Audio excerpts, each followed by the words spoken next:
வாழ்க வளமுடன். அனைவருக்கும் சிவகரி அன்பான வணக்கம். இந்த வீடியோவில் எதை பற்றி பார்க்க போகிறோம்னா, நிஃப்டி மற்றும் பேங்க் நிஃப்டியோட அடுத்த நகர்வு என்ன இருக்குன்னு பார்ப்போம். அதுக்கு முன்னாடி சப்ஸ்கிரைப் பண்ணிக்கிங்க. வீடியோ பிடிச்சி லைக் பண்ணுங்கள், ஷேர் பண்ணுங்கள், கமெண்ட் பண்ணுங்கள்.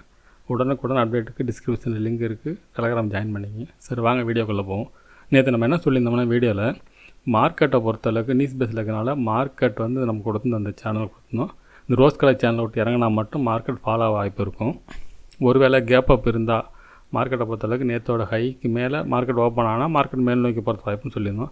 இல்லை இந்த சேனலை தொட்டால் இங்கேருந்து மார்க்கெட் அப்சைட் திரும்பத்து வாய்ப்புன்னு சொல்லியிருந்தோம். ஆனால் மார்க்கெட்டை பொறுத்தளவுக்கு இடையில இன்னொன்று சொல்லியிருந்தோம், டேவோட ஹை லோ இதுக்கு இடையில மார்க்கெட் இருந்தால் இதுக்குள்ளே சைடுவேஸாக இருக்க வாய்ப்புன்னு சொல்லியிருந்தோம். இதுலேருந்து டே ஹைக்கும் லோவுக்கும் இடையில சைடுவேஸாக இருக்க வாய்ப்பு அதிகம்னு சொல்லியிருந்தோம்.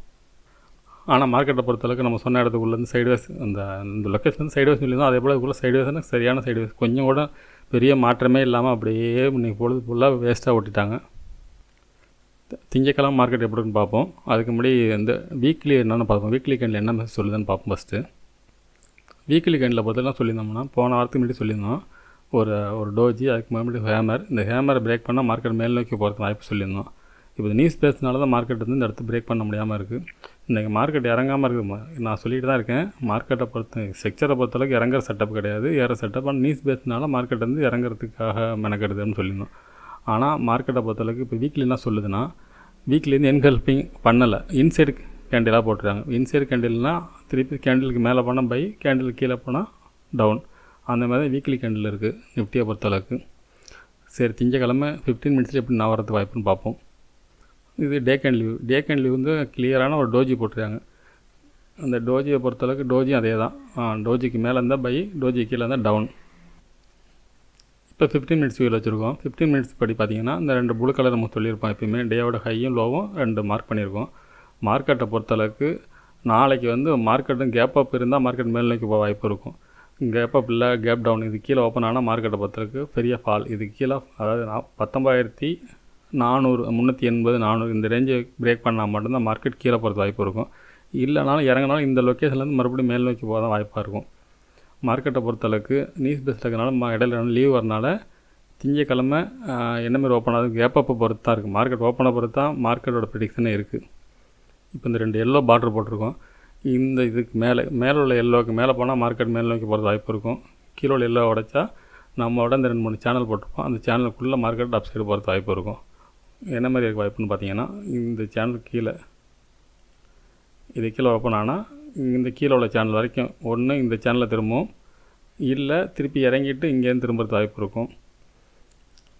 இல்லை ஒரு வேளை இந்த சேனல் பிரேக் பண்ணால் கீழே போகிறது வாய்ப்பு இருக்கும்.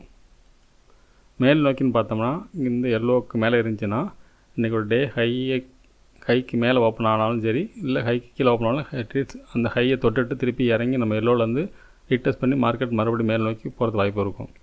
மேலே எவ்வளோ தூரம் போகும்னு சொல்ல தெரியல எனக்கு. அது நியூஸ் பேஸில் இருக்கிறனால மார்க்கெட்டை பொறுத்தளவுக்கு இன்றைக்கெல்லாம் பையிங்கு மார்க்கெட் தான் பையிங் தான் இருந்துச்சு. ஆனால் மார்க்கெட் ஏறத்தான வாய்ப்பே கொடுக்கல யாருமே.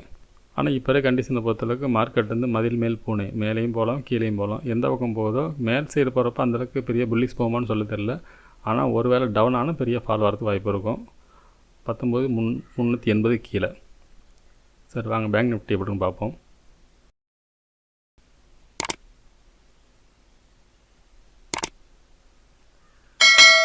பேங்க் நிஃப்டிலாம் சொல்லியிருந்தோம்னா, பேங்க் நிஃப்டியில் அழகாக நம்ம சொல்லியிருந்தோம், நம்ம கீழே ஒரு சேனல், இந்த சேனல்கிட்ட மார்க்கெட் திருப்பி வந்தால் மார்க்கெட் மறுபடி இந்த சேனலில் மார்க்கெட் பெரிய புல்லிஸ் கொடுக்குன்னு சொல்லியிருந்தோம். ஆனால் அந்த சேனல் தான் மார்க்கெட் கால் ஓப்பன்லேருந்து சேனல்கிட்ட நியராக மறுபடியும் மார்க்கெட் புல்லிஸ் கொடுத்தாங்க. ஆனால் பெரிய எதிர்பார்த்த அளவுக்கு பெருசாக போகலை. இந்த இடத்துல கிட்டத்தட்ட ஒரு 1.25 இந்த ரேஞ்சுக்கு ஒரு பிரேக் அவுட் நடந்துச்சு. ஆனால் அதை இது பண்ண முடியல. ஸ்டேபிளாக இருந்து அது மார்க்கெட் மேலே மறுபடியும் போக முடியல. அது காரணம் நிஃப்டினால தான் மார்க்கெட் இன்னைக்கு ஒரு நாளைக்கு நிஃப்டியாக இருக்குது, ஒரு நாளைக்கு பார்த்திங்கன்னா பேங்க் நிஃப்டியாக இருக்குது. ரெண்டுமே ஈவன் ட்ரேட் இல்லை. இது ரொம்ப நாள் சொல்லிகிட்டே இருக்கும். இந்த ஈவன் ட்ரேட் இல்லாதனால பெரும்பாலும் மார்க்கெட் சைடுவேஸில் தான் இருக்கும் அப்படின்னு ரொம்ப காலம் சொல்லிகிட்டே இருக்கும். இன்றைக்கும் பார்த்திங்கன்னா நிஃப்டிக்கும் பேங்க் நிஃப்டிக்கும் ஈவன் ட்ரேட் இல்லாதனால தான் பேங்க் நிஃப்டியால் மேலே பெருசாக போக முடியல. இருந்தாலும் இந்த சேனலை விட்டு பிரேக் பண்ணால் மட்டும் தான் மார்க்கெட் ஃபால். நாளைக்கும் திங்கக்கிழமையும் பார்த்திங்கன்னா இதே தான். இது கீழே ஓப்பன் ஆனால் மார்க்கெட் கீழே போகிறது வாய்ப்பு இருக்கும். இல்லைன்னா அடுத்தது வரையும். இது வீக்லி கேண்டில் வியூ வச்சுருக்கோம். வீக்லி கேண்டில் பொறுத்தளவுக்கு பார்த்திங்கன்னா நிஃப்டியோட கம்பேர் பண்ணோம்னா பேங்க் நிஃப்டி வீக்காக தான் இருக்குது. இருந்தாலும் நம்மளோட சேனல் ஒன்று இது உள்ளே இருக்குது. இந்த சேனலோட பிரேக் பண்ணால் மட்டும்தான் மார்க்கெட் திருப்பி கீழே போகிறது வாய்ப்பு இருக்குது. இல்லைனா டபுள் பாட்டமோடு எடுத்துக்கும். இது ஒரு பாட்டம், இந்த பாட்டத்துலேருந்து மார்க்கெட் அப் சைடு போகிறது வாய்ப்பு இருக்கும். டே கேண்டில் வியூ பார்த்தோம்னா நிஃப்டியை பொறுத்தளவுக்கு டோஜி போட்டிருந்தாங்க. இதை பொறுத்தளவுக்கு இது என்ன கேண்டுன்னு சொல்ல தெரியல. நேற்று வந்து இன்வெர்டர் ஹேமர் போட்டிருக்காங்க. இன்னைய பொறுத்தளவுக்கு என்ன சரி தெரியல. 15 மினிட்ஸ் வியூ என்னான்னு பார்ப்போம். 15 மினிட்ஸ் வியூ பொறுத்தளவுக்கு மார்க்கெட்டை பொறுத்தளவுக்கு இன்னையோட ஹையை பிரேக் பண்ணால் மார்க்கெட் வந்து மேல் நோக்கி போகிறது வாய்ப்பு இருக்கும். இல்லை ஒரு வேளை மார்க்கெட் இறங்குனுச்சுன்னா நம்ம சொல்லியிருக்கோம் 43,500 கீழே பிரேக் பண்ணால் மார்க்கெட் பெரிய ஃபால் ஆகிறது வாய்ப்பு இருக்கும். இதுக்கு இடைப்பட்ட பகுதியில் மார்க்கெட் மறுபடியும் இருந்துச்சுன்னா இந்த லொக்கேஷனில் சைட்வேஸாக இருக்க வாய்ப்பும் இருக்கும். ஒருவேளை இந்த சேனலுக்கும் நேற்றோட ஹை இந்த ரேஞ்சுக்குள்ளே மார்க்கெட் இருக்க வாய்ப்பு இருக்கும். இந்த நேற்று ஹையை பிரேக் பண்ணால் மட்டும்தான் மார்க்கெட் வந்து அப் சைடு போகிறது வாய்ப்பு இருக்கும். இதை கூட மாற்றி இடம் மாற்றிடலாம். இதுக்கு மேலே இப்படி இருந்தால் மட்டும்தான் மார்க்கெட் மேல் நோக்கி போகிறது வாய்ப்பு இருக்கும். மார்க்கெட்டை பொறுத்தவரை கிளியராக சொல்ல முடியல. ஏன்னா நான் மார்க்கெட் செட்டப் படி மார்க்கெட் மேலே போகிற மாதிரி இருந்தாலும் நியூஸ்னால மார்க்கெட் கீழே போகிறது வாய்ப்பு இருக்கிறதுனால அவ்வளோ கிளியராக நம்மளால் தெளிவான ஒரு இது சொல்ல முடியல. ஆனால் இந்த இருக்கிற செட்டப் படி மார்க்கெட் வந்து அப் சைடு போகிறது வாய்ப்பு. கீழே 43,500 பிரேக் பண்ணால் பெரிய ஃபால் ஆகிறது வாய்ப்பு. சரி, ஓகே ஃப்ரெண்ட்ஸ், திங்கள் மாலை சந்திப்போம். நன்றி, வணக்கம்.